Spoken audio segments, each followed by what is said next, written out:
Hello, hello, hello. This morning. You guys see the moniker, you guys see the title. Chud the Builder. Chud the Builder. This young man. Well, who is Chud the Builder? Who is Chud the Builder? Let me start by explaining why we're even talking about Chud the Builder in the first place. Because if you've never heard of this guy, you're probably wondering about why should anybody care about this particular person.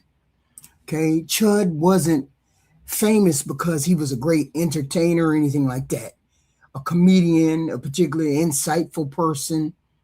He became known because he built a brand entirely around confrontation, outrage, and racial provocation. That was the product. That was the brand. It wasn't information, education, or helping people. The product was conflict. His entire business model was built around getting reactions from people. The more upset people became, the more successful the content, the more controversy he created, the more attention he received, and the larger his audience grew, right? That is critical to understand because a lot of people look at his legal troubles right now today. They act like this came out of nowhere, but it didn't. You don't have to agree with me on every detail of the case. I get it. But anybody being honest has to admit that this didn't start yesterday with one incident with this guy, one arrest or one bad decision. What we're looking at is a compounding result of years of escalation. What we're looking at is boundaries that have been pushed, seeing how far he can go, and believing there would always be another excuse, another explanation, or another way out. Before we go any further, let's clear up a massive miscalculation on people's part. And it gets repeated online a lot. This is not a free speech case. Let's be clear. This is not a free speech case. I keep hearing people say they're coming after him because of what he said. He said he can speak freely. No, they are not coming after Chud the Barber because he spoke freely. Okay, let's be serious. There are racist people all over this country saying ignorant, hateful things and using slurs all over and online every single day. They're not sitting in a courtroom because they said them. The First Amendment absolutely protects offensive speech. Speech that makes people angry, and speech that decent people find completely disgusting.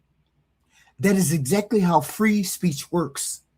So let's stop pretending this case exists because somebody got their feelings hurt, okay? This also isn't a debate about whether the N-word should be legal. It is legal. It's ugly and it's ignorant, but it's legal. If all Chud had ever done was sit behind a keyboard saying offensive things like most of y'all do get in my comment section saying I'm chimping out and all that other bullshit, we wouldn't be having this conversation. The reason we're here is because this story goes far beyond speech into the realm of conduct, behavior, and repetitive patterns of physical decision making. Show you this clip.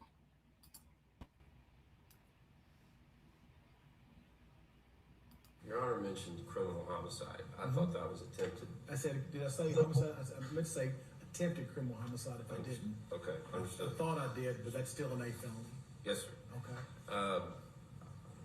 So we're gonna have a bail I'm hearing. gonna set just a bond right now to have our bail hearing. Then I'll let you make all the arguments. We can go through all the factors in the statute and see if that gets amended up or down, okay? Yes, sir. I'm going to set initial bond at 1.25 million. Based upon the fact of how many people were in the courtyard, we're here at the courthouse, and the seriousness of all these felonies. 1.25 million. When he said that, Chud's eyes closed tight. Closed tight. And this is the real lesson people are missing. When I look at this situation, I don't see a man who woke up one morning and suddenly made a terrible decision. I see a man who spent years being systematically rewarded for making these terrible decisions. Eventually, when that goes on long enough, something breaks inside of a person. They stop seeing the warning signs, criticisms, consequences of what they're actually doing. And instead, he started viewing all of it as proof that they're important, powerful, and winning. The core question right here is, how does somebody spend years escalating conflict, provoking people, getting rewarded for it, and eventually convincing themselves that he can do it forever? When I look at everything that led up to this decision, this moment, I think there are 5 reasons he believed he could walk away. He was rewarded for this escalation. Some of y'all goofies out there put your money up, thinking this was a free speech case. It's not a free speech case. This man took a gun out and shot somebody. Human beings do what works. It really is that simple. If you tell a joke and people laugh, you're going to tell more jokes. If you work hard and get promoted, you keep working hard. By that same fucking logic, if you do something stupid like run up to black people and continue to say the nigga word, and then you have white people laughing, you're going to continue to do that, right? If you do something stupid and people throw money at you, eventually you convince yourself that the stupid thing isn't so stupid anymore, right? That is one of the biggest lessons in this entire story. People kept asking how someone gets to this point and continues to push boundaries, and the answer is because the market was validating it. People online was validating this man. Let's be completely honest about what the internet rewards. It doesn't reward moderation, calm discussion, or nuance. It rewards outrage, conflict, and controversy. And Chud the Builder figured that out a long time ago. He figured he could get money from everybody. Let's say the nigga word. Every time there was a confrontation, an argument, a racial controversy, or an angry clip, people watched and shared it, laughed at it. The more outrageousness that he manufactured, the more attention he received, and the more successful he became. Imagine spending years discovering that your worst behavior yields your biggest financial and social reward. That's wild. You wouldn't learn restraint. You wouldn't learn to stop. You wouldn't learn to practice caution. You would learn to do more about it. You'd get more outrageous. You'd risk it. You'd push the envelope more and more. That's why focusing on a single incident and what this man did is a massive mistake. The story isn't one isolated event. It's a years-long pattern of continuous reinforcement from you goofies on the internet. Every controversy, every argument, every viral clip taught that man the exact same lesson. Keep doing it. Because we think it's funny. You calling people the N-word and them chimping out. Yeah, keep doing it. Chud, keep doing it. Over time, that drama, that dynamic becomes incredibly dangerous because you stop asking whether an action is a good idea and only ask whether it will work to get views and clicks and reactions. Once that becomes your only metric, you have no internal brake system. There's no voice telling you to slow the fuck down or stop it, that you've gone too far. There's only the desire to see how far you can go. The problem is the reality doesn't care whether your behavior worked online, whether people cheered in a chat room, or whether the clips went viral. Reality only cares about real world consequences. And by the time this creator realized that, they're usually already standing in front of a fucking judge. Like this goofy ass man. Every time Chud crossed the line and survived, history taught him the wrong lesson. Instead of realizing that one day it would catch up to his ass, he convinced himself that he could do this permanently. Ooh, we gonna find a dead chimp on the ground, and all you monkeys gonna be crashing out. But those rewards weren't just coming from straight views. They were coming from a highly specified active audience, a racist audience. To be clear, his audience helped create this problem. I'm not saying his audience is legally responsible for his decisions. Chud is a grown-ass man who is entirely responsible for his own actions. Nobody forced his hand, but if we are trying to understand the psychology of this descent into this madness, we have to talk honestly about the people who stood there cheering every step of the way. Every creator learns from their audience. If you make content people like, they reward you. If you make content that they don't like, they leave. The problem is that Chud's audience wasn't rewarding maturity, good judgment, or restraint. They were explicitly paying for conflict. Every time there was drama or racial hostility, they didn't just show up. They donated, subscribed, clipped the content, amplified it across the internet. Imagine thousands of people validating your worst impulses every fucking day, telling you that you're right and the rest of the world is wrong.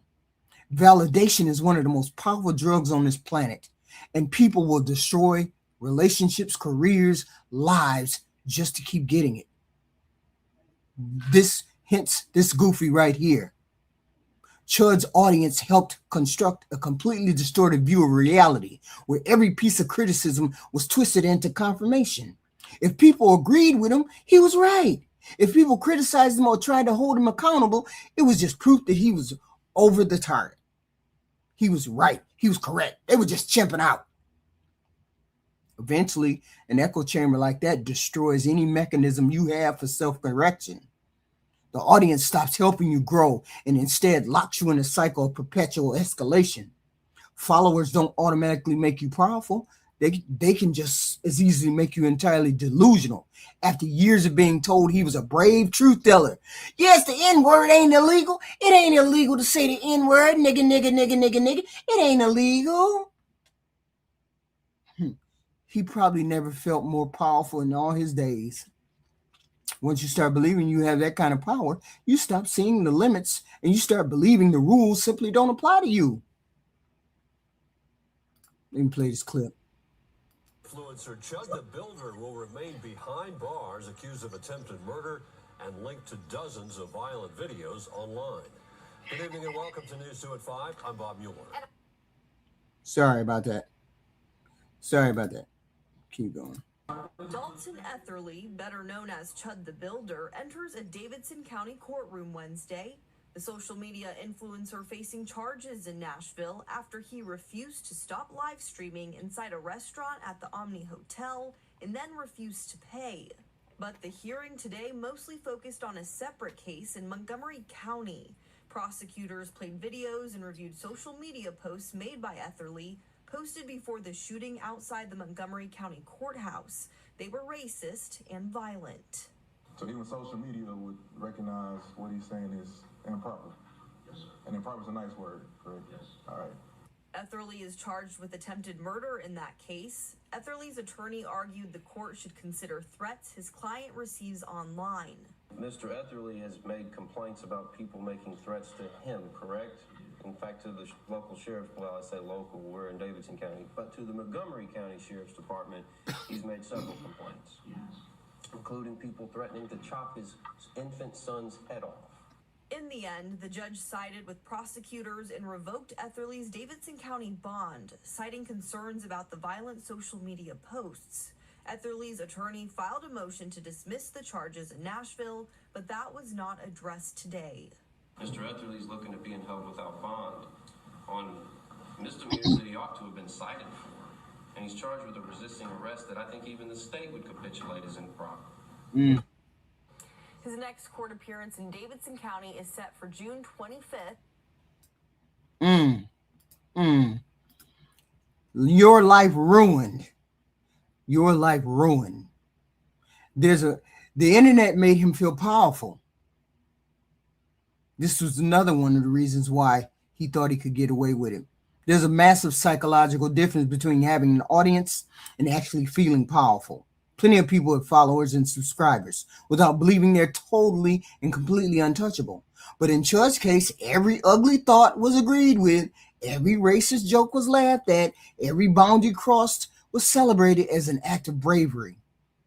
Most normal people have somebody in their life, a spouse, a parent, a child, a co-worker, willing to pull them aside and tell them, you on some bullshit, man. You're taking things too far, man. You need to calm the fuck down, man. The internet did the exact opposite for Chud. It looked at his behavior and should have treated him like this was a big gigantic warning sign, a big red stop sign. But they turned it into entertainment. When you spend years inside that kind of mythology like he did, you stop questioning yourself. Just a rampant, insane thought process. Criticism no longer felt like it was valid feedback. It felt like jealousy, persecution. Are they just chimping out? Or proof of his own importance. He became the permanent hero of his own story, where he's the brave one and everybody else is weak and facts don't matter and I'm just practicing free speech.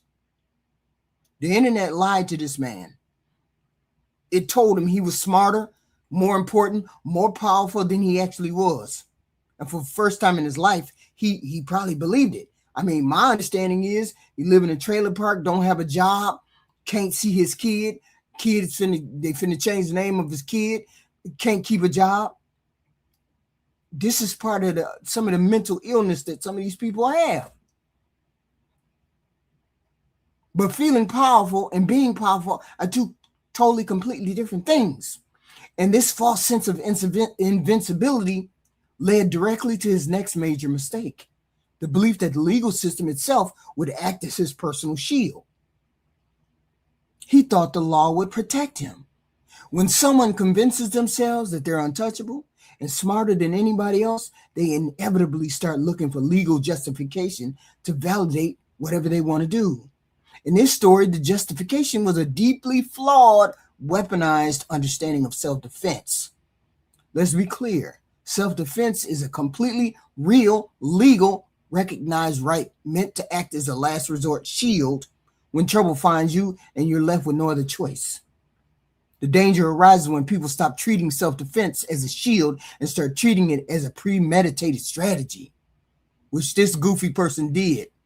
There's a toxic subculture online that believes if you memorize a few legal phrases, you can actively provoke people, engineer a crisis, escalate a confrontation, and then magically hide behind the word self-defense when things go wrong. Real life and actual courtrooms do not work like a video game. The law does not just look at the final 5 seconds of the tape or the incident to see who struck first or who jumped first or who threatened first. It looks at the totality of the circumstances. It asks about the proportionality. It asks about who started the conflict, who escalated, who had opportunity to walk away, who kept pushing the situation forward. Chud made the mistake of believing real life operates like a debate stream, where the person with the best talking points or legal theory wins. But reality only cares about actions and consequences because he had pushed boundaries and survived so many times. He developed a false sense of confidence. And it was born out of a lack of prior accountability. He mistook being lucky for being smart, assuming that because he escaped the bill yesterday or the day before, the bill was never going to come due. Getting away with crossing a line 10 times does not mean you will get away with it on the 11th time. But he had fully convinced himself that the law, the facts, and the ultimate outcome would always bend his narrative. Okay? I'm going to play you this clip.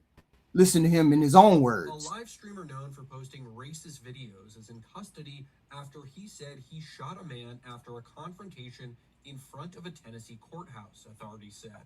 The shooting happened as Dalton Etherly, who goes by Chud the Builder online, and the man were outside the Montgomery County Courthouse in Clarksville, the Tennessee District Attorney General's office said.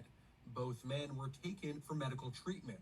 Etherly live streamed himself speaking to first responders after the incident. During the live stream, Etherly could be heard saying he shot the man in self-defense after Etherly claimed he was attacked. He hit me, started wailing on me, even after I had to defend myself by shooting him. He's still wailing on me. As he spoke with the first responders, he asked if he also shot himself when he opened fire. Etherly was then taken away on a stretcher with a bandage on his arm. He reportedly was treated at a Clarksville hospital. Clarksville Now reported the victim was taken by helicopter to a Nashville hospital and is in stable condition. Etherly regularly posts videos of himself using racial slurs and getting into confrontations. He has gained over 200,000 followers on X. Be a good boy. You heard me. In a separate incident a few days prior, Etherly was kicked out of a restaurant and arrested in Nashville on charges of theft of services, disorderly conduct, and resisting arrest. Etherly was granted release for the incident on a $5,000 bond, according to a judge's order. Wow. He got more charges than a little. He didn't expect them to start piling up on his ass. He was acting up before he did this. He confused the internet power with real world power. This brings us to what might be the single biggest misunderstanding of all: confusing internet power with real power. The internet is highly effective, making people feel vastly important. If you get enough views and subscribers, strangers know your name and repeat your opinions, your thoughts, and it becomes incredibly easy to mistake that digital attention for actual clout. But internet power only exists within the confines of a screen. It works beautifully in comment sections on live streams. Real power is something entirely different, right? Real power is a prosecutor deciding to file criminal charges, a judge deciding whether you stay free or go to jail, a jury deciding your future inside a physical courtroom. Chud carried himself with the swagger of someone who believed his digital footprint gave him institutional weight, as though he had cracked the code and knew something the rest of us didn't. Look at that confidence that he had on that videotape. That mindset is the ultimate lie the internet tells people, that you can build your own insular reality, but the second a prosecutor signs an indictment, your subscriber count, super chats, meme coin, and viral clips stop mattering wholeheartedly. The court does not care about how many people agree with you online, because internet influence stops dead at the courtroom door. We are watching a man who spent years using digital attention to solve his problems suddenly enter a room where attention solving means absolutely nothing. His audience can't sit in the courtroom with him. They can't answer the judge's questions, and they damn sure can't make the evidence disappear. He spent years believing influence and power were synonymous, but they're not. Influence gets people to listen. Power determines the outcome. Underneath that structural confusion, however, was a deeply distorted worldview that fundamentally broke his ability to assess risk in the first place. Racism distorted his judgment. We cannot fully explain what happened here strictly through the lens of views, money, or internet fame. To understand the gravity of this downfall with this man, we have to talk honestly about the racism, not just for the surface level shock value of the slurs, but for the destructive mindset behind those. People often think racism is simply disliking somebody based on their race, but it does something far more dangerous to the person harboring it. It fundamentally distorts their cognitive processing and breaks their ability to accurately gauge reality. Chud's content wasn't just offensive, it was explicitly dehumanizing. There's a distinct difference between calling someone a name and treating them as though they're less than human. If you spend years referring to people as animals and reducing them to caricatures, your brain stops seeing them as human beings, as individuals, and you completely lose the capacity to respect what they are capable of. This is why Chud belongs in jail. This is the fundamental reason that he belongs in jail. Something is mentally wrong with him. Racism breaks your judgment because it forces you to make critical life decisions based on a fantasy stereotype rather than objective observation. It makes people underestimate others while drastically overestimating themselves.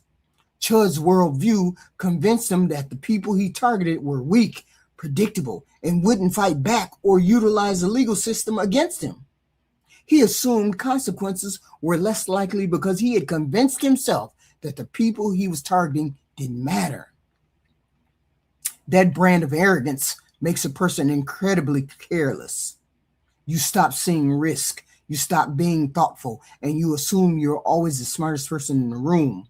Racism didn't just accompany this story. It actively engineered it by feeding the false confidence that allowed him to believe he could repeat dangerous behaviors and somehow escape a negative outcome. And then inevitably, reality stepped in. Look at the frame. There's no live stream, no audience, no outcome, no donations, and no chat room typing fire emojis and shit like that. There's only lawyers, prosecutors, a judge, concrete consequences. You can avoid delay and talk over reality for a long damn time, but it eventually catches up to everybody.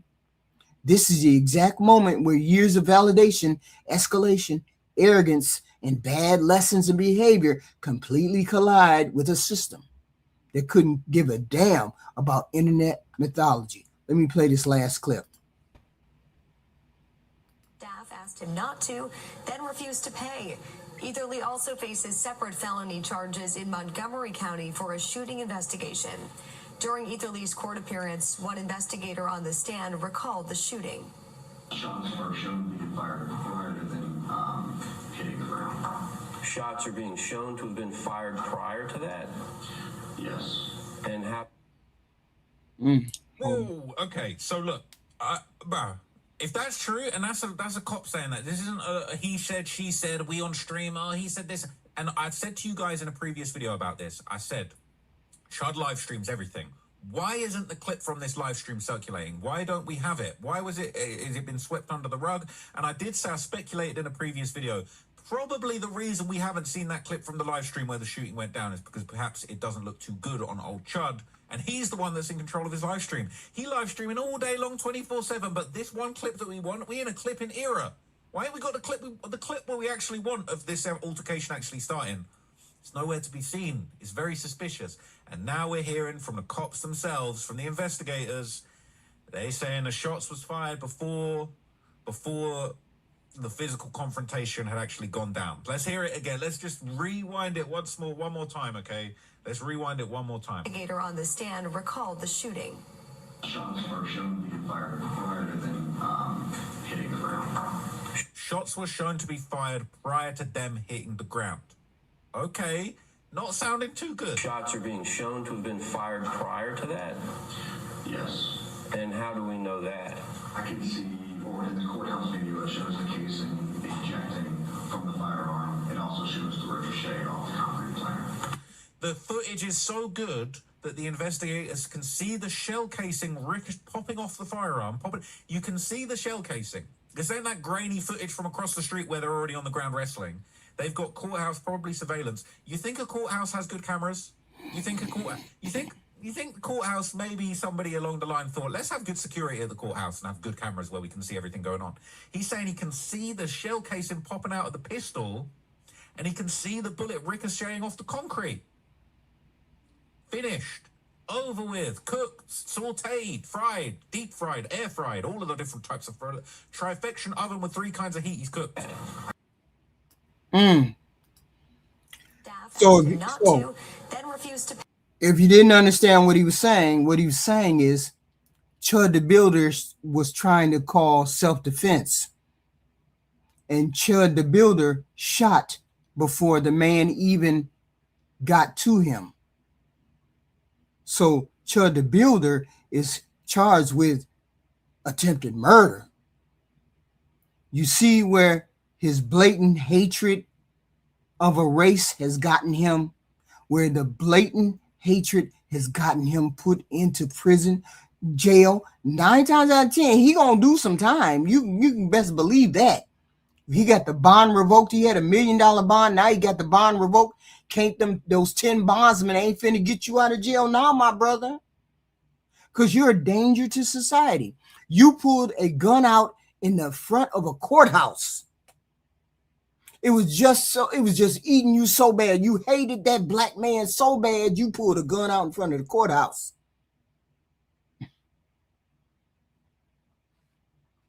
This was never about one single incident. A free speech crusade. Fuck that free speech. There ain't nothing about free speech about this case. Or a case of hurt feelings. This was about a documented pattern of behavior. The internet taught Chud that outrage was success, confrontation was strength, and attention was synonymous with immunity. Every time he escalated, the audience grew and the money came, teaching him that he was winning. The problem is that the metrics do not measure wisdom, character, or judgment.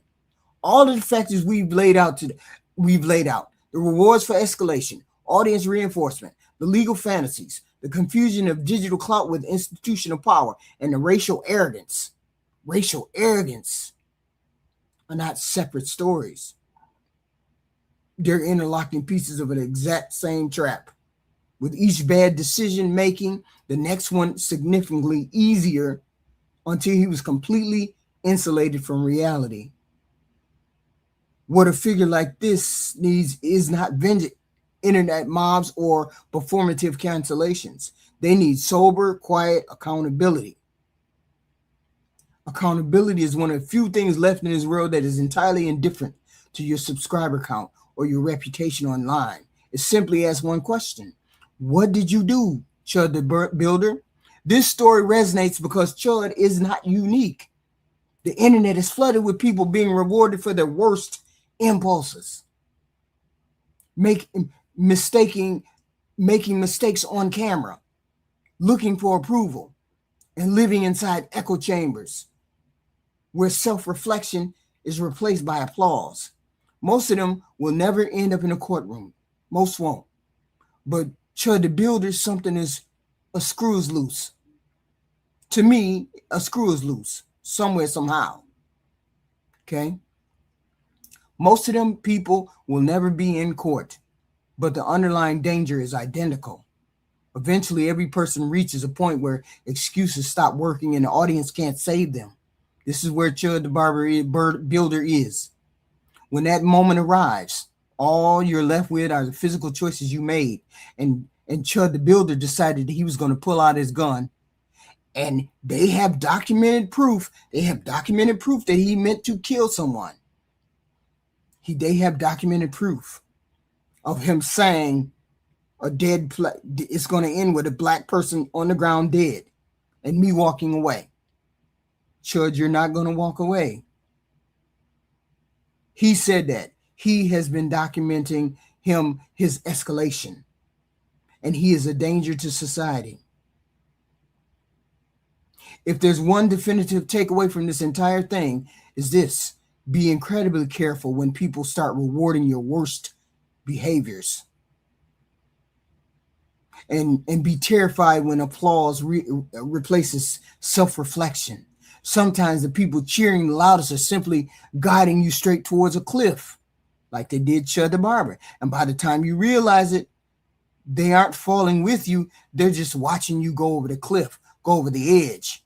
And this is what most of the people who rewarded Chud the Barber, and most of those people were racist people we saw Chud call somebody the N-word. Oh, it's free speech, Chud. No, it ain't no self-defense. It ain't no free speech, Chud. You shot that gun before that man even touched you. And they can prove it too, because it's on the videotape right outside the courthouse. Goofy. Chud cut loose with a gun right outside a courthouse. They have excellent videotape of him shooting the man before the man attacked him. He shot the man and the man attacked him, and he still got his ass whooped for shooting the man. And then Chud the Barber shot himself. Now, if that's not a mentally ill person, I don't know what is. You escalate behavior. You know, society, that this is not a normal societal thing that people do. You don't go around escalating fights with people. That's not a funny thing, what you were doing. Skipping out on dinner, eating dinner at a restaurant, then skipping out on the meal, not paying the meal, not showing up for court, shooting somebody. These are all the things that Chud the Barber did, right in line, right within a 3-week span. And he expected to get out of jail. So now all you goofies who donated to his money, now your money is gone, because he can use it any way he wants to use it, I guess. But he won't get him out of jail. This is one of the worst cases of impulses that have hit the internet. Racism is expensive. It's going to be expensive. We're going to make you pay a price for it. But unfortunately, nobody had to make him pay a price. This goofy did all of this stuff all inside his own head, inside his own thing. He did this to himself. Nobody did this to Chud the Barber. This is definitely a case of shooting your own self in the foot. All because you didn't like black people. All because you hated black people. And this took you to the brink. Took you to the brink of prison. You know, play stupid games, win stupid prizes. That's all I can say. So if you like my content, please hit the like, share, and subscribe. I appreciate you. I appreciate you guys. I appreciate you guys. And I will see you in the next video. I appreciate it. Yes, I do.